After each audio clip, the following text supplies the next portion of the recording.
এবং সিদ্ধ ভক্ত। খুব খেয়াল করে শুনবেন, সাধক ভক্ত এবং সিদ্ধ ভক্ত। সাধক ভক্তকে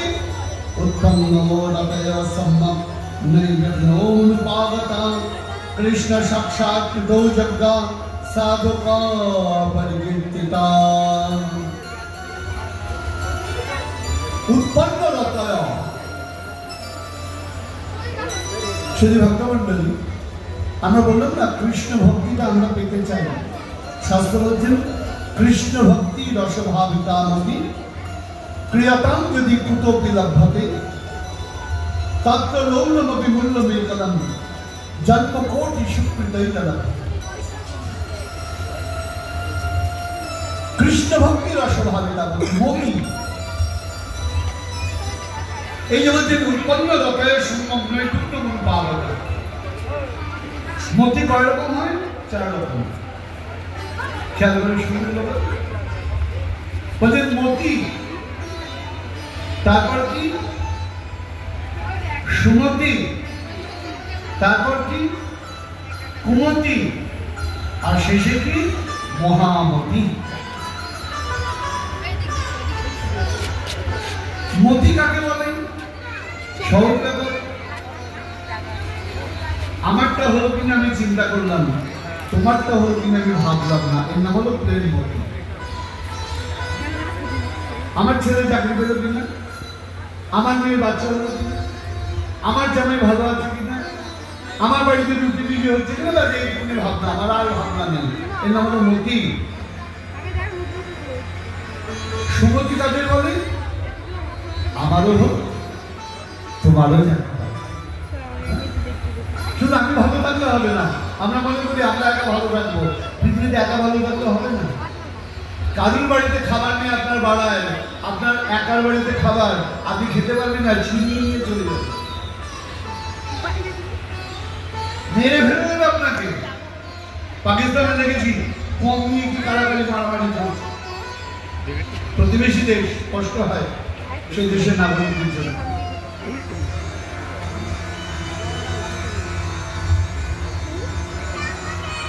তাহলে কি হলো? খাবারের জন্য লড়াই। তো তাহলে কারুর খাবার নেই, আমার একার খাবার আছে, এইভাবে কেউ খেতে পারবে না। তাহলে সুমতিকে আমারও হোক তোমারও জানা না, আর কুমতিকে আমার মতো লোকদের সংসার কুমতি। তাহলে কি? তাহলে আমার হোক না হোক ওর যেন নষ্ট হয়, আমার হোক না হোক ওর যেন নষ্ট হয়। বাঙালির কাছে গেছে, মা তুমি কাদা করে দিও, আমার সাথে বাংলা বলছে। কত তান্ত্রিক তুন্ত্রিক, কত লোক কত কিছু ধরে দেখবেন, কি করার জন্য? আরেকজনের ক্ষতি করার জন্য। রিমেম্বারি, কারুর ক্ষতি করে জীবনে কারুর করতে পারে না। কারুর হয়নি আজ অব্দি। আপনি কোথায় সাময়িক দুর্যোধন কম ক্ষতি করেননি পাণ্ডবকে, আলটিমেটলি রেজাল্ট কি হলো? সব শেষ হয়ে গেল। মনে পড়ে দুর্যোধনের কথা? গোবিন্দের কাছে গিয়ে কৃষ্ণ নাচে, এক অকুমিনী নারায়ণী সেনা নিয়ে এসছে। অর্জুনকে গোবিন্দ বললেন তোমার কি চাই? ও তো নারায়ণী সেনা নিয়ে গেল। অর্জুন বলছেন আমার নারায়ণী সেনার দরকার নেই, আমার নারায়ণ দরকার। হ্যাঁ, তা দুর্যোধন মস্করা করে বলছে অর্জুনকে, অর্জুন जीत निश्चित है मेरी, इसलिए तू उदास। আমার জয় নিশ্চিত, এই জন্য তুই উদাস। হাড়ি করে বসে আছিস। মাখন লে গয়া হাম, আমি মাখন নিয়ে চলে গেছি। ছাঁচ है तेरे पास, মাখন তুলে মিলে কি লাগে? ঘোল। তোর কাছে ঘোল আছে, আমি কিছুই নেই। গোবিন্দ আছে, তাও চক্র নেই। অর্জুন গাল চুলকোতে চুলকোতে বলছে, ওরে দুর্যোধন শোন, জিত নিশ্চিত है मेरी, দাস নহে উদাস। আমার জয় নিশ্চিত। আর কৃষ্ণ দাস কখন উদাস হয় না, কারণ মাখন তুলে গয়া, মাখন চোর মেরে পাস। তুই মাখন নিয়ে যেখানে রাখবি ও ঠিক সময় মতো চুরি করে নিয়ে চলে আসবে। তো মাখন চোরকে রেখে দিয়েছি, তুই মাখন নিয়ে রাখ।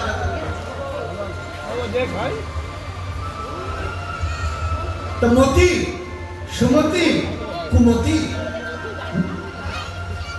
কুমতি, কুমতি মানে অন্যের হোক না হোক, আমার না হয় হোক, অন্যের যেন না হয়, অন্যের ক্ষতিতে যারা আনন্দ হয় সেগুলো কুমতি।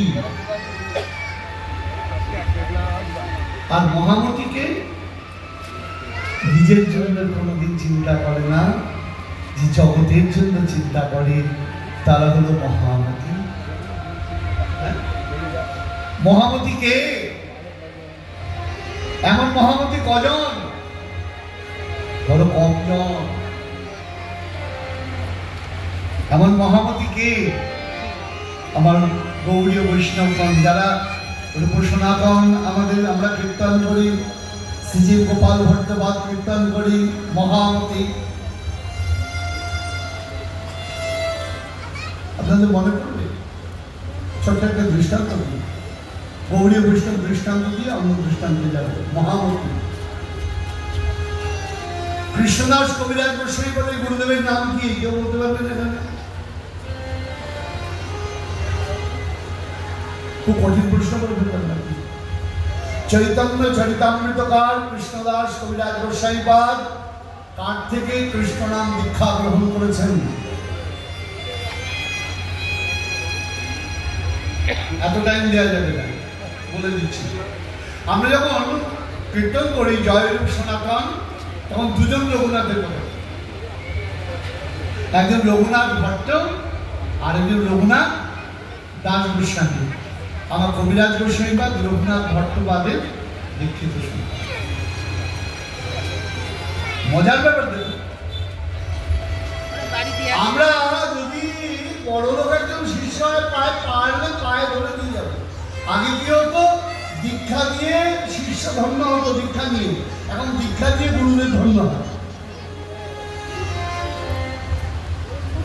আর অর্থশালী বলে তো কোনো কথাই নেই। গুরুদেব প্রয়োজনে তো পায়েও ধরতে পারে, হাত ধরে টেনে নিয়ে চলে যাবে, অন্য প্রয়োজনে ছিনিয়ে না নেয়। Customer treatment is like customer. পরিষ্কার কথা। 2000 টাকা প্রণামী দিলে রাজভোগ, 50 টাকা প্রণামী দিলে দুর্ভোগ। তাই তো হচ্ছে, তা তো নয়। একজন শিষ্য যদি হাত ছাড়া হয়ে যায়, বাপ রে বাপ,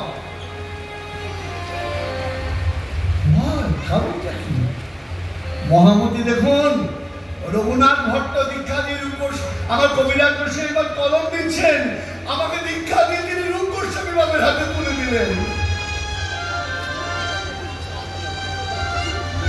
আমি দীক্ষা দিয়েছি, কিন্তু তুমি পণ্ডিত, তুমি জ্ঞানী, তুমি আরো সুন্দর করে তৈরি করো।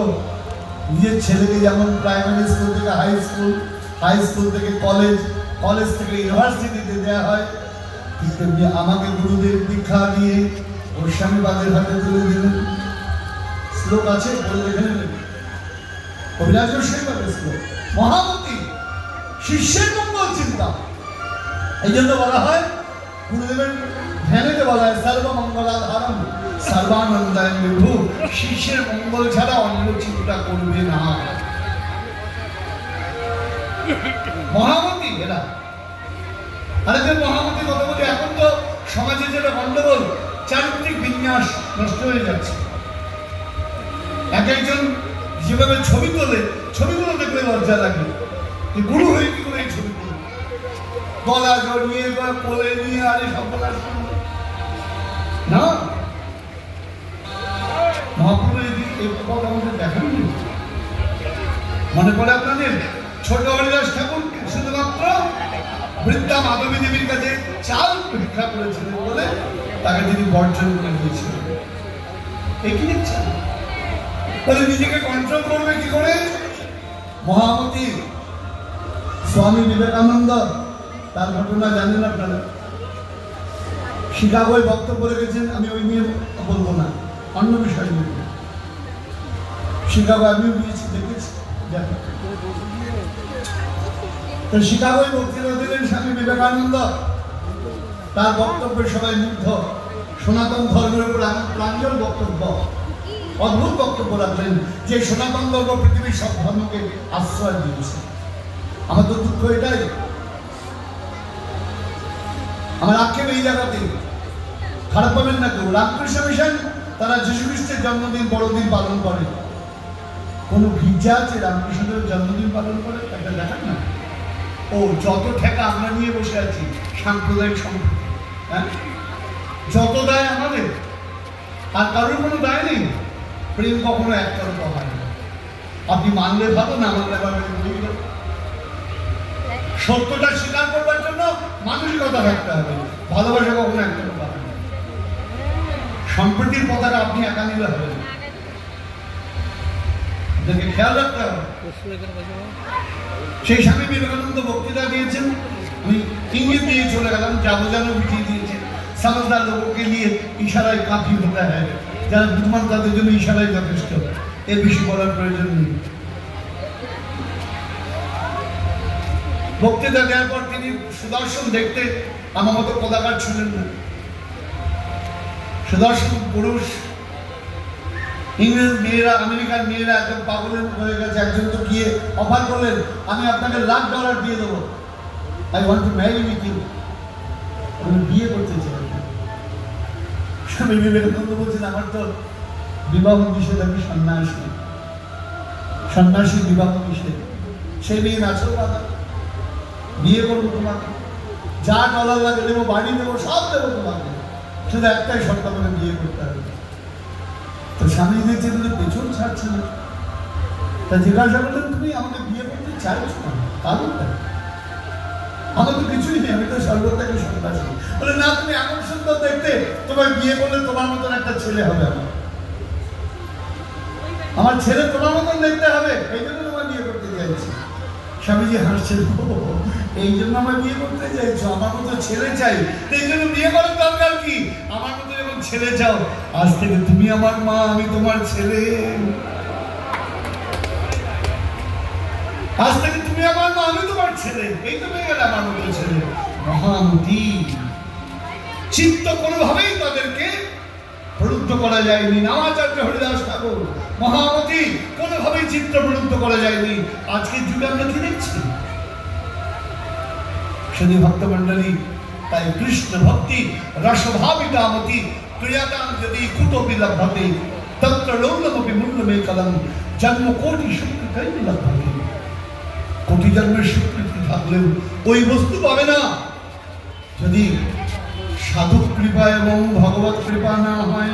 তাই বলছেন, উৎপন্ন রতয় সম্যক নৈর্বিঘ্নমনুপাগতা কৃষ্ণ সাক্ষাৎ কৃতৌ যজ্ঞা সাধুকা পরিকীর্তিতা। কৃষ্ণের রতি উৎপন্ন হয়েছে, গোবিন্দকে প্রীতি করেন, কিন্তু এখনো কিছু বিঘ্ন রয়েছে। এখনো কিছু বিঘ্ন রয়েছে, কিছু বিচারণ মনে রয়েছে। তার নাম কি? তবে সেটা হলো সাধক। আর সিদ্ধকে বলছেন, অবিদ্যায় অখিল ক্লেশা কৃষ্ণ শ্রীত ক্রিয়া সিদ্ধা সুসন্তত প্রেম সৌখ্যা সাদ পলায়না।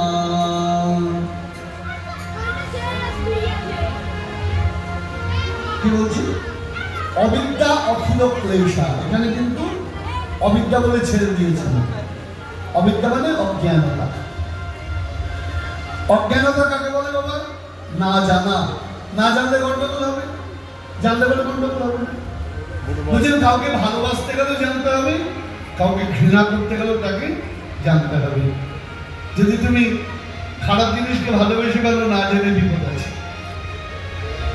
হ্যাঁ, অবিদ্যা কাকে বলে? ছোট্ট একটা গল্প বলি, মজার ব্যাপার বুঝতে সুবিধা হবে। অজ্ঞানতা।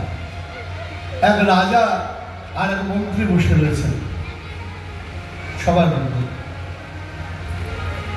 এখানে শাস্ত্র নিয়ে আলোচনা করছেন, আর আমাদের দেশে কি বাবা, যে শাসক যে বসে আছে ক্ষমতায়, সে সব জানে, ভুল বললেও কেউ কিছু বলে না। ফের বলা যাবে। তা রাজা বলছেন আমি হলাম রাজা, আমি সব জানি। মন্ত্রী বলছেন মহারাজ আপনি সব জানেন, এটাই সবচেয়ে বড় অজ্ঞানতা, অবিদ্যা। সবকিছু জানতে পারেন রাজা, আমি রাজা, আমার মন সঙ্গে অজ্ঞানতা থাকতে পারে না, অবিদ্যা থাকতে পারে না। বড় অবিদ্যা কাকে বলে? মন্ত্রী বলছেন মহারাজ 7 দিন ছুটি দেন তারপরে বলবো। মন্ত্রী বাড়ি চলে গেছে ছুটি নিয়ে। 7 দিন পরে আসবো মহারাজ। আর আসবো না বলে না, 7 দিন পরে আসবো। মন্ত্রী বাড়িতে চলে গিয়েছে। বাড়িতে গিয়ে যা সোনা দানা ছিল, সোনা দানা মন্ত্রীরও কিছু ছিল, ওরকম 20-30 ভরি সোনা নিয়ে একটা শ্যাকরার দোকানে গিয়েছে। শ্যাকরার দোকানে গিয়ে বলছি এই সোনা, শ্যাকরা বলছি কি বানাবো মন্ত্রী মশাই? আমি কি বানাচ্ছি এক তুমি আর আমি ছাড়া যাবে তুমি না জানতে পারি। কথা দিলাম আপনাকে, আপনি আর আমি ছাড়া বলে সোনা দিয়ে জুতো বানিয়ে দাও। সব না সোনার জুতো না, সাইজ বলে সাইজের ব্যাপারে বড় সড়ো বানাবো। সাধারণের 7 হয় 8 হয়, তুমি 9 নম্বর বানাও, 10 নম্বর বানাও, বড় সড়ো জুতো বানাও। আর তার উপর ছোট হীরামণি মানিক্য দিয়ে কতদিন লাগবে? রাজমশাই মন্ত্রীমশাই জুতো বানাতে সময় লাগবে, সেভ করে বানাতে হবে। তা 3-4 দিন লাগবে না, 3-4 দিন পরে মন্ত্রীমশাই গিয়েছে। এরকম বড় বড় জুতো, পাদুকা, জুতা বললাম না, পাদুকা বললাম, পাদুকা দিয়ে দিয়েছে। তাদের হীরেমণি মানিক্য রাখা আছে। মন্ত্রী বলে বেশ সুন্দর হয়েছে, এরকম পারিশ্রমিক। মন্ত্রীরাও যে রাত্রেবেলায় একটা পাদুকা শহরের সবচেয়ে বড় মন্দির তার সামনে রেখে বাড়ি চলে এসেছে। পুরোহিত ভোরবেলায় মন্দিরের দরজা খুলতে গেছে, গিয়ে দেখছেন সোনার পাদুকা একটা পড়ে রয়েছে, হীরেমণি মানিক্য। সেই পুরোহিত কাঁদতে আরম্ভ করেছেন, ভগবান এসেছিল মন্দিরে। হ্যাঁ, ভগবান এসেছিল মন্দিরে, দেখো ভুলে এক পাটি জুতো ফেলে চলে গেছে। পাদুকা নিয়ে সিংহাসন আনা হলো, চারিদিকে রটে গেল। ভগবান এসে এক পাটি জুতো ফেলে চলে গিয়েছে। ভগবানের ভুলো মন ভাগ্যিস, নাহলে পাওয়া যেত না। হ্যাঁ, সবাই জুতো দর্শন, পাদুকা দর্শনের লাইন লাইন আর প্রণামী করে বাপরে বাপ। দুপুর সিংহাসন চলে এলো, মন্ত্র চলে এলো, অভিষেক আরম্ভ হলো, দুধ দিয়ে ঘি দিয়ে মধু দিয়ে। রাজামশাই খবর পেলেন ভগবান এসেছিলেন তার রাজ্যে। রাজার তো আনন্দের সীমা নেই। রাজা গিয়ে মন্দিরে গিয়ে ওই জুতোতে গিয়ে পাদুকায় গিয়ে কপাল টাপাল ঘষে গালে গালে ডলে নিয়ে চলে এলেন। 7 দিন হয়ে গেছে, মন্ত্রী এসছে। রাজা বলছেন মন্ত্রী তুমি তো 7 দিন আসনি, একটা ভয়ানক ঘটনা ঘটে গেছে। কি বলে? আমাদের রাজ্যে, আমার রাজ্যে এত ভাগ্যবান আনি ভগবান এসেছিলেন। তাই নাকি? আপনি বুঝলেন কি করে? হ্যাঁ, পাদুকা বলে, পাদুকা ভগবান যেটা বলতে হয়, এক পাটি ফেলে এক পাটি পড়ে চলে গেছে। ভগবান এমন ভুলমন, এক পাটি ফেলে চলে গেল। মহারাজ কিরকম দেখবেন আপনি? বলে মন্দিরে গেলে দেখতে পাবে। বলে মহারাজ দাঁড়ান, আপনাকে বলছি একটা ঘর জিনিস দেখাচ্ছি। মন্ত্রী বলেছেন বাড়িতে গিয়ে আর একটা দিয়েছে, তো সেটা মহারাজ দেখুন তো এটা কিনা। এই তো ঠাকুরদার জুতা। হ্যাঁ, চলে চুরি করে নিয়ে গেছে পরশু দিন, আমি বুঝতে পারছি না। ঠাকুর জুতো কি হলো? মন্ত্রী বলছেন মহারাজ এটাই অবিদ্যা। আপনি তো জানেনই না কার জুতো, খবর না নিয়ে আরম্ভ করে দিয়েছেন, খোঁজ খবর কিছু না নিয়ে আরম্ভ করে দিয়েছেন। একবার ভাবলেন না ভগবান যদি এক পাটি জুতো পরে আসে তা তিনি কি করে ভুলবেন? হ্যাঁ, আপনি যে সোনার জুতো দেখলেন উনি আরম্ভ করে দিলেন। এটার নামই অবিদ্যা, না জানার নামই অবিদ্যা। মনে পড়ে আপনাদের যখন দ্রৌপদীকে নিয়ে এলেন যুধিষ্ঠির, বললেন মা ভিক্ষা এনেছি। মা বললেন 5 ভাই সমানভাবে ভাগ করে নাও। যখন তাকিয়ে দেখলেন তখন দেখলেন দ্রৌপদী কন্যা। কুন্তি বললেন আমি তো বুঝতে পারিনি বাবা। তখন যুধিষ্ঠির বলেছিলেন মা, যার আদেশ করার অধিকার আছে তার না জানার অধিকার নেই। তুমি না জেনে আদেশ করতে পারো না। তুমি আদেশ করে দিলে একবার জানবে না, যাকে আদেশ করলে তার পালনের ক্ষমতা আছে। তার পালনের ক্ষমতা আছে কিনা তুমি একটু দেখবে না? তুমি আদেশ করে দিলে, অর্ডার করে দিলে। শাসকের হওয়া উচিত নয়। যে আদেশ করবে তাকে জানতে হবে যাকে আদেশ করছি তার পালনের ক্ষমতা আছে কিনা। আমি আমার শিষ্যকে তখনই বলবো যে তার করবার ক্ষমতা আছে কিনা। যে ক্ষমতা নেই সেটা যদি বলবো তাহলে হবে কখনো না। এটার নাম অবিদ্যা, অখিলা ক্লেশা। এই অবিদ্যাই যত ক্লেশের মূল কারণ। তাই অবিদ্যা অখিল ক্লেশা কৃষ্ণাশ্রিত ক্রিয়া। এই অবিদ্যা জনিত ক্লেশ যার নাই, সিদ্ধার্থ সন্তত প্রেম সৌখ্যার শব্দ পলায়না, সেই হলো কি সিদ্ধ ভক্ত। সিদ্ধ ভক্ত বলতে কি বোঝা বাবা? এই কি আলু সিদ্ধ না পটল সিদ্ধ? তোকে দেবে সিদ্ধ মহাত্মা। আর কিসে সিদ্ধ করে দেবে? জলে না তেলে? হ্যাঁ, সিদ্ধ মহাত্মা। সিদ্ধ বলতে কি বোঝায়? খেয়াল করে দেখুন। ছোলা ছোটবেলায় আমরা দেখেছি, একটা যদি কাঁচের হাফ গ্লাস জলে একটা কাঁচা ছোলা রেখে দেন, দুদিন পরে কেউ একটা তলা দিয়ে কাটবে, একটা উপর দিয়ে তলা দিয়ে মূল, উপর দিয়ে কাটবে। কিন্তু ওই ছোলাটা যদি বালিতে একটু নাড়াচাড়া করে নেন তাহলে কি হবে? যতই আপনি অনুকূল আবরণে রাখুন না কেন ওই ছোলাকে, তার একটা শিকড়ও বেরোবে না, তার একটা কাণ্ড বেরোবে না। ঠিক তেমনি যে সাধক সাধনার তাপেতে নিজেকে তাপিত করেছেন, বিষয় কামনা লালসা তার হৃদয়ে থাকলেও ওই কৃষ্ণ ভজন তাপে সেটা মরে যাবে। কোনোদিন অনুকূল পরিবেশে থাকলেও সেটা কখনো নিয়ে যাবে। সেদিন ভক্তমণ্ডলী মুকেশ আম্বানির ছেলের বিয়ে হয়েছিল, সাধু সন্ত